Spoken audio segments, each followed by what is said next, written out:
Ram स्ट्रैटेजिक्स online education में आपका स्वागत है और आज हम बात करेंगे प्रोबेबिलिटी की।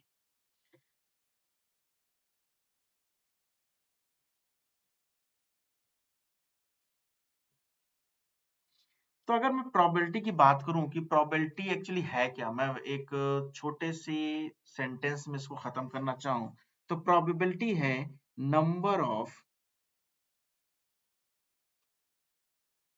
Possible outcomes.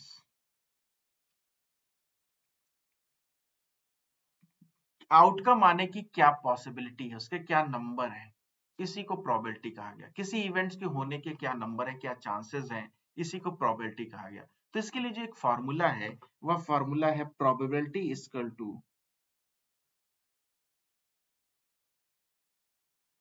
नंबर ऑफ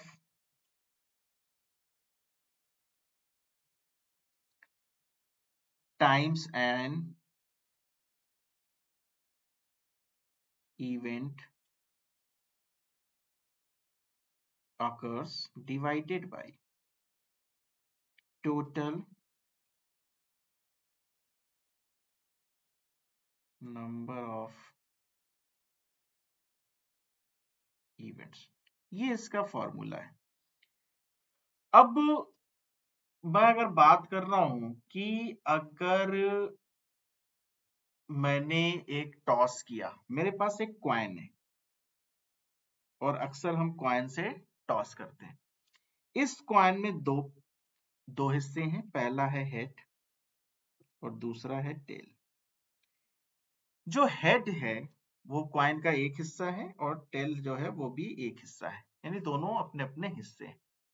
अगर मैं बात करूं, अगर कॉइन को मैंने टॉस के लिए उछाला और उसमें टेल आने की क्या प्रोबेबिलिटी है, अगर फर्स्ट टाइम मैंने कॉइन को टॉस के लिए उछाला है तो टेल आने की क्या प्रोबेबिलिटी है। तो number of times an event occur की क्या प्रोबेबिलिटी है, तो मैं टेल चाहता हूं और टोटल कितनी इवेंट्स हैं, अगर मैं हेड और टेल को ऐड करता हूं तो दो टोटल इवेंट्स मेरे बनते हैं दो। सो टेल आने की प्रोबेबिलिटी हम मेरी है 1/2 यानी हाफ, यानी कि 50%। और यही 50% प्रोबेबिलिटी मेरे हेड आने की भी है। तो किसी भी टॉस में कॉइन के द्वारा हेड और टेल आने की प्रोबेबिलिटी 50% है, 1/2 है। 1/2 क्यों है? एक तो ये लॉजिक के साथ अगर हम समझें, एक बेसिक के साथ धीरे धीरे हम आगे बढ़ें, इसको मैं फॉर्मूले में रखता हूं तो इवेंट जो है वह तो हेड होगा या टेल होगा, तो ये 1 है। और टोटल नंबर ऑफ इवेंट्स किसी भी कॉइल में जो टोटल साइड्स हैं वो 2 हैं, हेड 1 और टेल 1, 1 + 1 = 2। अब अगर मैं बात इसको करूं कि मेंडल की तरफ से समझें, जेनेटिक्स में समझें हम क्या कर रहे हैं। अगर मैं एक हेट्रोजाइगस प्लांट को रेसेसिव होमोजाइगस प्लांट से क्रॉस कराता हूं तो कैपिटल ए स्मॉल ए आने के चांसेस कितने हैं और स्मॉल ए आने के चांसेस कितने। अगर मैं इसको मैनुअल कैलकुलेट करूं तो capital A small A small A small A, अगर मैं पुनेट स्क्वायर में इसको फिट करता हूं तो बनता है capital A small A small A small A capital A small A small A small A, यानी कि 50% आपका कैपिटल ए स्मॉल ए और 50% आपका स्मॉल ए स्मॉल ए। फॉर्मूले से अगर मैं बात करूं तो इवेंट या तो ये होगा या ये होगा। टोटल इवेंट आपका है 2, इन दोनों को मिलाने के बाद 1 + 1 = 2। तो टोटल इवेंट आपका 2 यहाँ पे भी है, 2 यहाँ पे भी है, ये इसका हाफ पार्ट है तो ये बनता है 1, ये बनता है 1। पुनेट स्क्वायर के हिसाब से मैं अगर इसको कैलकुलेट करूं तो टोटल इवेंट मेरे बनते हैं 4/4 और कैपिटल ए स्मॉल ए आने की प्रोबेबिलिटी 2 है तो 2 सेम थिंग आएगा। अगर मैं उसको डिवाइड करता हूं तो 1/2 यानी कि 50%।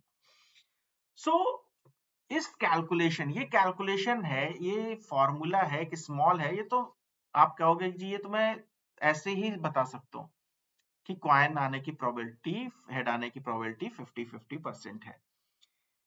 चलिए अब इसको दूसरे तरफ से समझते हैं। प्रोबेबिलिटी जो जेनेटिक्स में यूज हो रही है, तब मैं उसके लिए एक फॉर्मूला आपको दे रहा हूं। वह फॉर्मूला है प्रोबेबिलिटी इक्वल टू, ये स्पेशली जेनेटिक्स के लिए आप यूज करें, probability is equal to number of individuals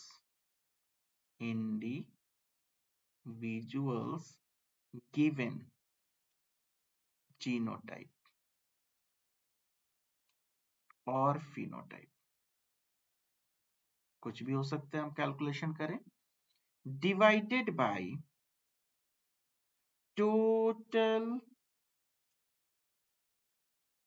number of individuals. अब सेम चीज है, वहां पर जो बात किया था मैंने, वहां पर बात किया था number of times an event occurs divided by total number of events. यहां पर जो मैंने बात की है, वहां बात की है number of individuals given genotype phenotype divided by number of the individuals. अब मैं बात करता हूं पुनेट स्क्वायर के, ये जेनेटिक्स में कैसे यूज होगा, क्या बात कर रहे हैं। देखिए, अगर मैं होमोजाइगस डोमिनेंट टॉल को लेता हूं और होमोजाइगस रिसेसिव ड्वार्फ को लेता हूं, इन दोनों का मैं क्रॉस कराता हूं, पुनेट स्क्वायर से क्रॉस कर लेते हैं हम इनका।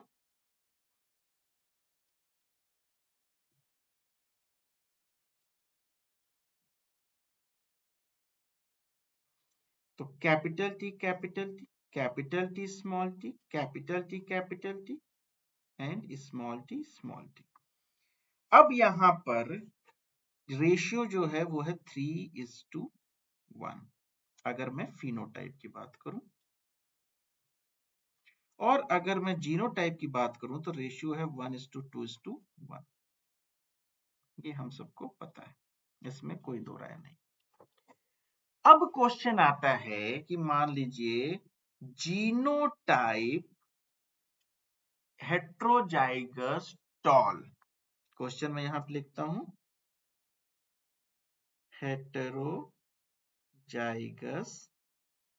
टॉल जीनोटाइप की क्या प्रोबेबिलिटी है।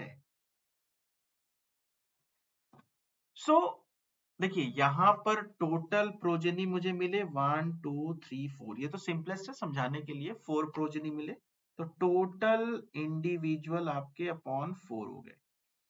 अब जीनोटाइप की क्या, जीनोटाइप का रेशियो हेट्रोजाइगस का है 2, तो 2/4 ये कट कर आ जाएगा 1/2 यानी कि 50%।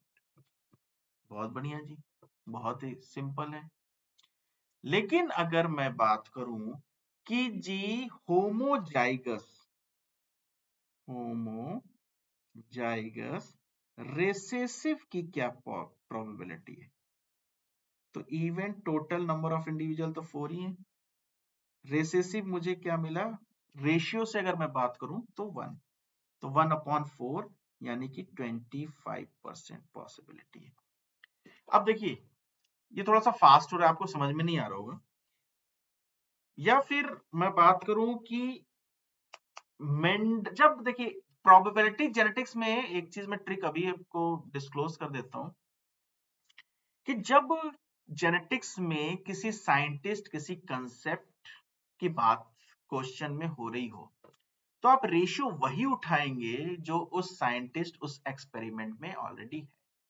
जैसे यहां पर बात हो रही थी जीनोटाइप हेट्रोजाइगस डोमिनेंट की, तो genotype heterozygous dominant F1 generation F2 generation में जो था, वो F2 जनरेशन में था 1 2 1 यानी कि 2, टोटल प्रोजेनी 4 मिले थे मेंडेलिज्म में, और जो जीनोटाइप F2 जनरेशन में मिला था हेट्रोजाइगस डोमिनेंट वो था 2।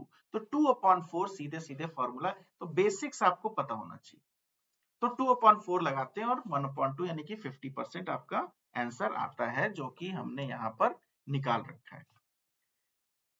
तो एक तो प्रोबेबिलिटी है कि हमें क्वेश्चन में दिया गया है, दूसरा है कि क्वेश्चन नहीं देकर वो कंसेप्ट देगा, वो एक्सपेरिमेंट देगा, वो कहेगा मेंडलिज्म में ऐसा हुआ, वो कहेगा कोडोमिनेंस में ऐसा हुआ, 4 o'clock जो प्लांट है उसमें कुछ ऐसा हुआ जिसमें पिंक फ्लावर आते हैं। तो आपको उस समय उस कंसेप्ट की भी जानकारी होनी चाहिए, उसमें रेशियो पता होना चाहिए कि एक्चुअली क्या रेशियो आता है। एपिस्टेसिस कहेगा तो एपिस्टेसिस में, डोमिनेंट एपिस्टेसिस में कौन सा रेशियो आता है वो आपको पता होना चाहिए, वो वहां पर अप्लीकेबल होगा। अभी थोड़ा सा कॉम्प्लेक्स नहीं करते हैं, हम आगे चलते हैं कि इसको हम एक्चुअली समझेंगे क्या। अब देखिए, अगर मैं प्रोबेबिलिटी की बात करूं तो प्रोबेबिलिटी डिपेंड करती है, प्रोबेबिलिटी डिपेंड्स ऑन 2 फैक्टर्स। पहला फैक्टर कहता है कि what is the chance of an event, chance of an event.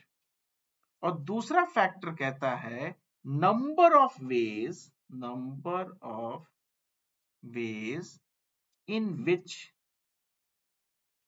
which the event can be made। यानी कि चांस ऑफ इवेंट पहला फैक्टर है और नंबर ऑफ वेज हमारा दूसरा फैक्टर है। अगर हमें ये दोनों चीजें किसी तरह पता हो जाएं तो मैं प्रोबेबिलिटी को सॉल्व कर सकता हूं, प्रोबेबिलिटी को बड़े अच्छे से सॉल्व कर सकता हूं। चलिए इसको देखते हैं कैसे बात कर रहे हैं। अगर एक फैमिली, सपोज दैट एक फैमिली है और उस फैमिली में 3 किड्स हैं, ये दिया हुआ है, और वो पूछ रहा है कि what is the probability, what is the probability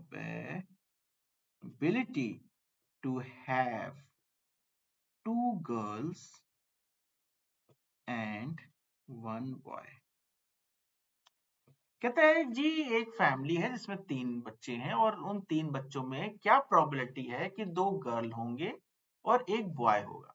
एक सिचुएशन ये क्रिएट करके देता है, बड़ा सिंपलेस्ट सा सिचुएशन है। देखिए अब मैं क्या करता हूं कि पहले लिख लेता हूं कि अगर 2 गर्ल और 1 बॉय है तो उनका सीक्वेंस क्या होगा। मैं बात करता हूं सीक्वेंस की, तो आंसर पे अगर मैं आऊं तो या तो होगा गर्ल गर्ल बॉय पहला सीक्वेंस, दूसरा होगा बॉय गर्ल गर्ल तीसरा सीक्वेंस, दूसरा सीक्वेंस, और तीसरा सीक्वेंस हो सकता है कि गर्ल बॉय गर्ल। ये 3 पॉसिबिलिटी सीक्वेंस की उन किड्स की है। अब मेरी फैमिली में 3 बच्चे हैं और 2 गर्ल है 1 बॉय है, और इन तीनों में से आप प्रेडिक्ट कर रहे हैं कि ये सीक्वेंस होगा।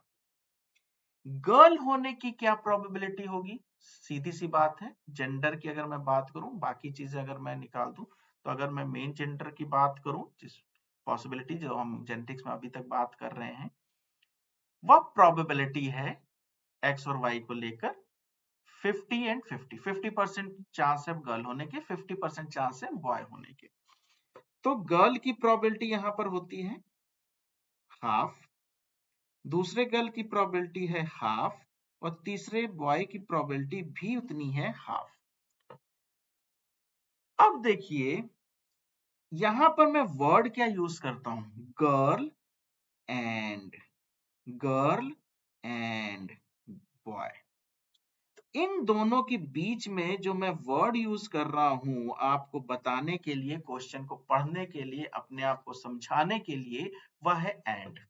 Girl and boy in my family. अगर ये शब्द एंड आपके दिमाग में आता है, अगर एंड क्वेश्चन में आता है, तो प्रोबेबिलिटी में जो रूल है वो है मल्टीप्लिकेशन रूल। तो एंड जब यूज होता है तो जो रूल फॉलो हम करते हैं उस रूल को हम कहते हैं मल्टीप्लिकेटिव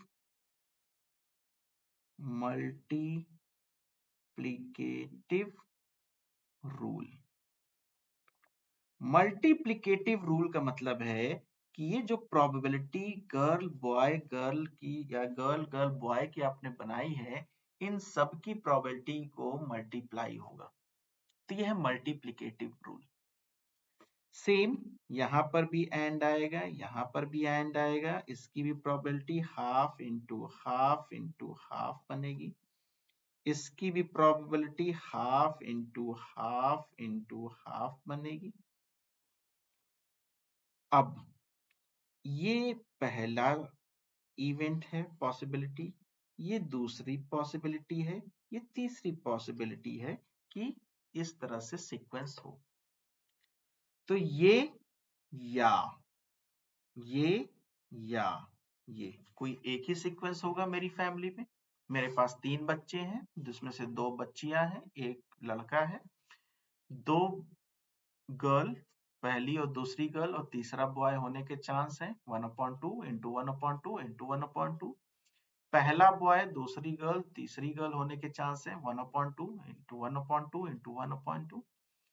पहला गर्ल, दूसरा बॉय, तीसरा गर्ल होने के चांसेस हैं 1/2 मल्टीप्लाई बाय 1/2 मल्टीप्लाई बाय 1/2। कोई एक ही चीज, एक ही सीक्वेंस मेरे पास होगा, तो मैं यहाँ पे और लगाता हूं। पहला रूल था मल्टीप्लिकेटिव रूल, जिसमें हमने मल्टीप्लाई कर दिया girl and boy, boy and girl, whatever the sequence we are thinking. अब कोई एक सीक्वेंस है तो मैंने लगाया आर।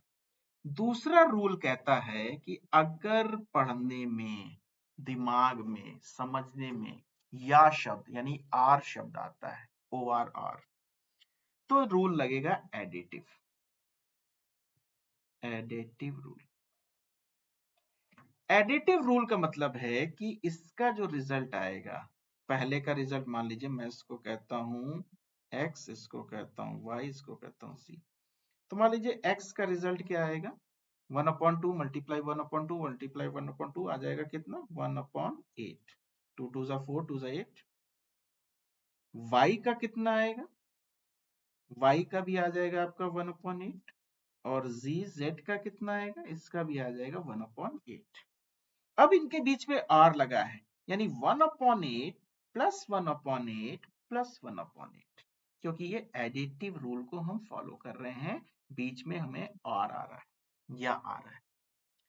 अब मैं इसको निकालता हूं तो आता है 1/8 प्लस 1/8 प्लस 1/8। इसको मैं सॉल्व करता हूं 8, 1 प्लस 1 प्लस 1 इक्वल टू 3/8। ये प्रोबेबिलिटी है मेरी फैमिली में 3 बच्चे हैं तो 2 लड़कियां और 1 लड़का होने की जो प्रोबेबिलिटी है वह है 3/8। देखिए एक सिंपल से पीपीटी में हमने सारे कंसेप्ट को समझ लिया।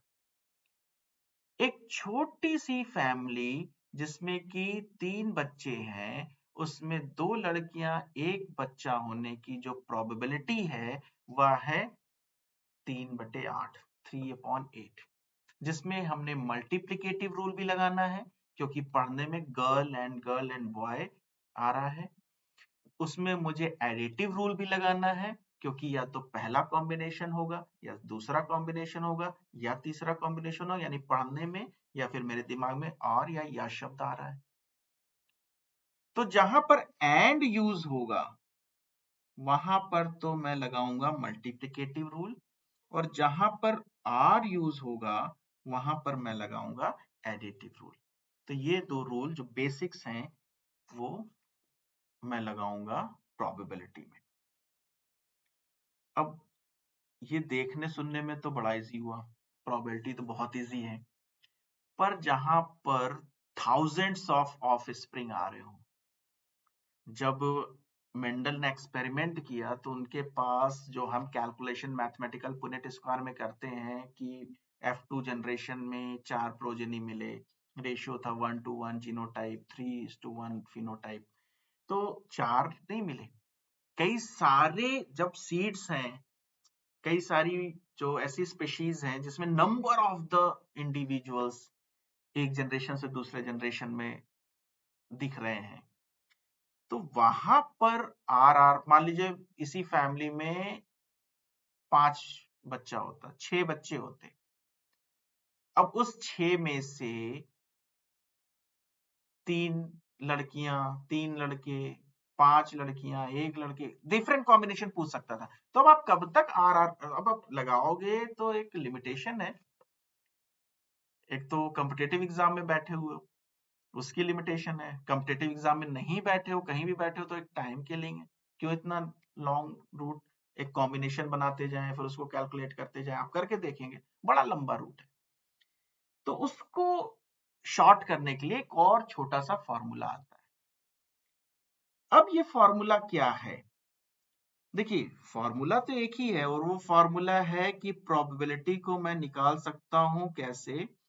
प्रोबेबिलिटी को मैं निकाल सकता हूं जब तक मेरे पास चांस ऑफ इवेंट ना हो, और जब तक मेरे पास नंबर ऑफ वेज ना हो। ये दोनों चीजें होनी चाहिए, तभी मैं प्रोबेबिलिटी को निकाल सकता हूं। तो मैं अगर फॉर्मूला लगाऊं, probability equal to is equal to number of ways multiply by chance of all the events। ये फॉर्मूला आ गया आपका प्रोबेबिलिटी का।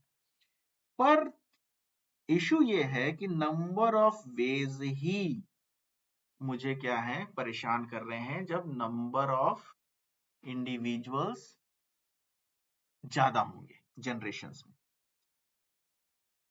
तो अब मैं नंबर ऑफ वेज के लिए एक फॉर्मूला देता हूं, number of ways equal to NCR।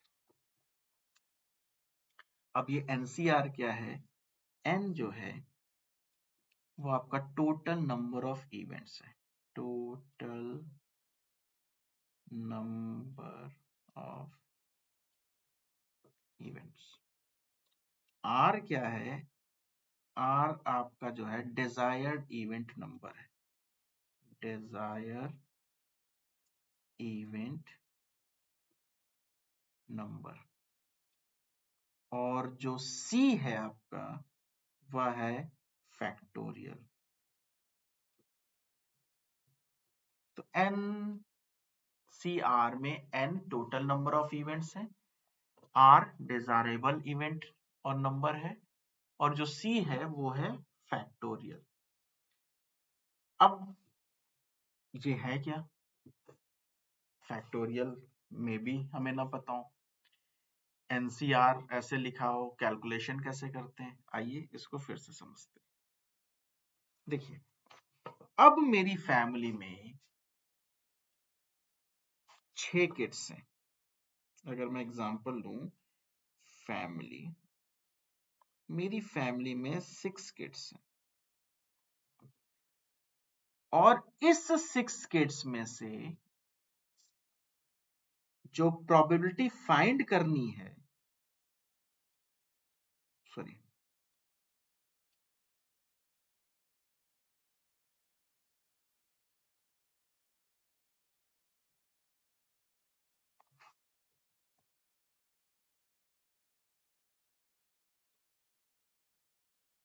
जो प्रोबेबिलिटी फाइंड करनी है वो करनी है, what is probability to have 4 girls 2 boys. क्या प्रोबेबिलिटी है कि इसमें से 4 गर्ल्स और 2 बॉयज? अब आप उस मेथड्स में जाएं तो काफी इशू होगा, काफी प्रॉब्लम होगी। तो अब मैं कहता हूं कि टोटल नंबर ऑफ इवेंट्स, मेरा N यहां पर क्या है? N मेरा 6 है। ये तो सबको पता है। मेरा आर क्या होगा? आर आप कोई भी डिजायरेबल ले लें। डिजायरेबल मैं लेता हूं कि 4 गर्ल्स। आर मैं पिक करता हूं 4। आप आर को 2 लेके भी इसको क्रॉस वेरीफाई करें। तो आर मैं लेता हूं 4, यहां पर मेरा आर है 4 डिजायरेबल, और टोटल इवेंट है 6। अब इसको सॉल्व कैसे करेंगे? देखिए फॉर्मूले में लगाएं, number of ways equal to number of ways equal to NCR। NCR का मतलब है n factorial divided by r factorial in bracket n minus r का होल फैक्टोरियल। ये है एक्चुअल में फॉर्मूला नंबर ऑफ वेज के लिए। अब मेरा n क्या था? n was the total event number 6 factorial divided by r मैंने लिया था 4 डिजायरेबल 4 फैक्टोरियल ब्रैकेट में 6 माइनस 4 का फैक्टोरियल। अब फैक्टोरियल क्या है? बिल्कुल सिंपल फॉर्म में बताऊंगा मैं। फैक्टोरियल क्या है? फैक्टोरियल का मतलब है जो नंबर है उसको डिक्रीजिंग ऑर्डर में उसके पहले के नंबर से मल्टीप्लाई करते चले जाएं 1 तक। बस सिंपल समझ जाइए। यानी 6 फैक्टोरियल का मतलब है 6 multiply by 5 multiply by 4 multiply by 3 multiply by 2 multiply by 1।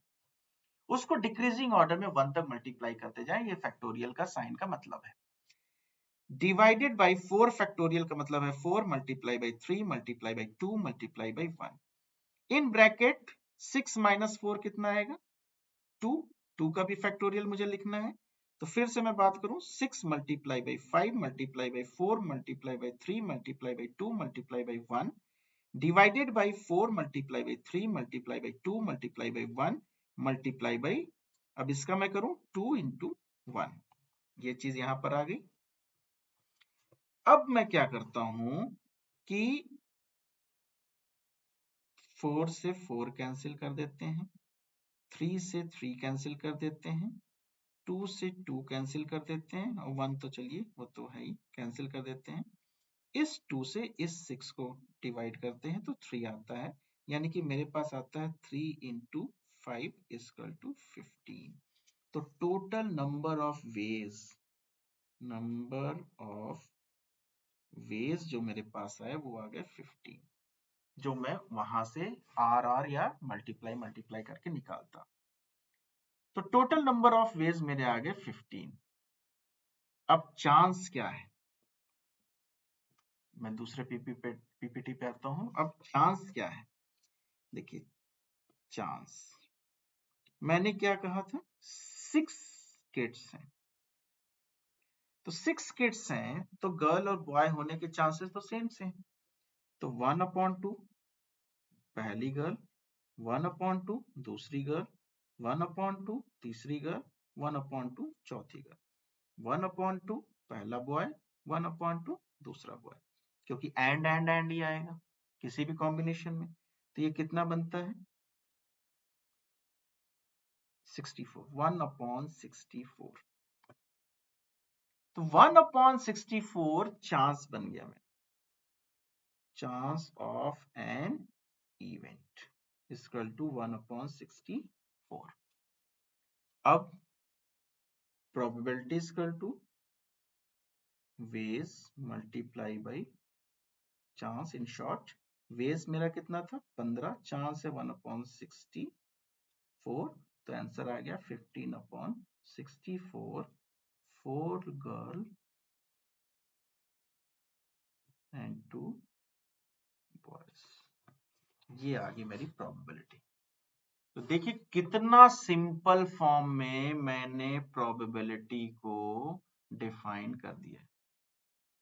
कितने सिंपल वे में हम प्रोबेबिलिटी से आंसर, इस फॉर्मूले से आंसर को डिफाइन कर ले रहे हैं। ठीक है जी। अब एक लास्ट एग्जांपल, बड़ा इंटरेस्टिंग एग्जांपल है। इसके साथ अगर आपको इसके PYQ सॉल्व करने हैं, PYQ देखने हैं कैसे आता है, तो आप कमेंट बॉक्स में दें, हमें मैसेज करें और हम आपको वो PYQ प्रोवाइड कराएंगे। देखिए, अब मैं बात करता हूं, हम सारे बात करते हैं कि एक कोई गेम हो रहा है जिसमें 2 डाइस हैं। डाइस आप समझते हैं, पासा शकुनी मामा वाला। अब इन दोनों डाइस को जब एक साथ फेंका गया, एक साथ थ्रो किया गया, तो मैं बात करूंगा कि जब 2 डाइस, 2 डाइस थ्रो टुगेदर, तो what is the probability, what is the probability to get some 9? Means कि उनके दोनों को मिला के 9 नंबर आने के, यहां पे लिख देता हूं नंबर की प्रोबेबिलिटी क्या है। बड़ा इंटरेस्टिंग सा, सेम चीज हम यूज करेंगे, थोड़ा सा इंटरेस्टिंग था इसलिए मैंने आपको कहा कि बता दें। देखिए, जब पहला इवेंट है जब दोनों डाइस गिरेंगे किसी भी फ्लोर पे, तो अगर 9 आना है तो पहले डाइस में आएगा 6 और दूसरे डाइस में आएगा 3, तो दोनों को मिला के होते हैं 9, 6 एंड 3। दूसरा इवेंट है या तो पहले में आ जाए 3 और दूसरे में आ जाए 6, ये भी पॉसिबिलिटी बन सकती है, तो भी 9 बनते हैं। तीसरा पॉसिबिलिटी है या तो पहले में आ जाए 5 और दूसरे में आ जाए 4, तो भी आपके 9 बनते हैं। या जो चौथी प्रोबेबिलिटी है, इसी को पलट दें, पहले में आ जाए 4 और दूसरे में आ जाए 5, तो भी आपके 9 नंबर बनते हैं। इसके अलावा प्रोबेबिलिटी नहीं बन रही। तो ये 4 पॉसिबल इवेंट्स हैं जो कि हो सकते हैं 9 लाने के लिए। तो यहां पर क्या है, यहां पर है एंड, यहां पर है एंड, यहां पर है एंड, यहां पर है, इन सबके बीच में एंड लगा हुआ है। और या तो ये आएगा या इस तरह से आएगा या इस तरह से आएगा, यानी कि इनके बीच में और लगा हुआ है आपस में। अब आपको हिंट समझ में आ गया होगा। पर जो एंड है, मल्टीप्लाई क्या करना है। देखिए, किसी भी डाइस के 6 साइड होते हैं। अगर मैं डाइस की बात करूं, तो किसी भी डाइस के 6 साइड्स हैं, यानी टोटल इवेंट है 6, यानी अपॉन 6, और कोई एक साइड आने की प्रोबेबिलिटी 1/6 होगी। तो इन दोनों की प्रोबेबिलिटी क्या है, 1/6 मल्टीप्लाई बाई 1/6। इन दोनों की भी वही होगी, 1/6 multiply by 1/6, 1/6 multiply by 1/6, 1/6 multiply by 1/6। अब इसका कितना आएगा आंसर, यानी कि जो फर्स्ट इवेंट है, फर्स्ट इवेंट का आता है 1/36, सेकेंड इवेंट का भी आता है 1/36, थर्ड का भी आता है 1/36, फोर्थ का भी आता है 1/36। इन दोनों को हम सारों को ऐड करते हैं, चारों को, तो 1/36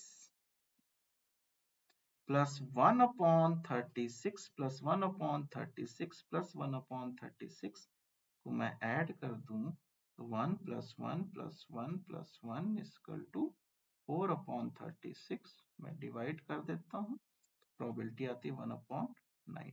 तो this is the probability to have some 9। हो गया जी आपका क्वेश्चन आंसर तैयार। तो इस तरह से मैं multiplicative rule, additive rule, number of veg निकालना और उससे प्रोबेबिलिटी में निकाल सकता हूं।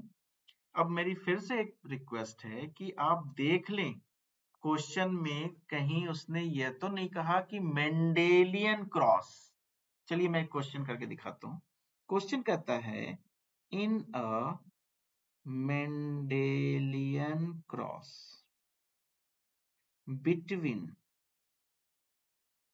between plants that are heterozygous for flower color। चलिए कैपिटल आर स्मॉल आर दे दिया इसने। what are probability of the offspring being a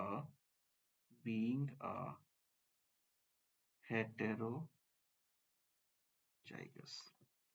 देखिए एक हेट्रोजाइगस प्लांट है,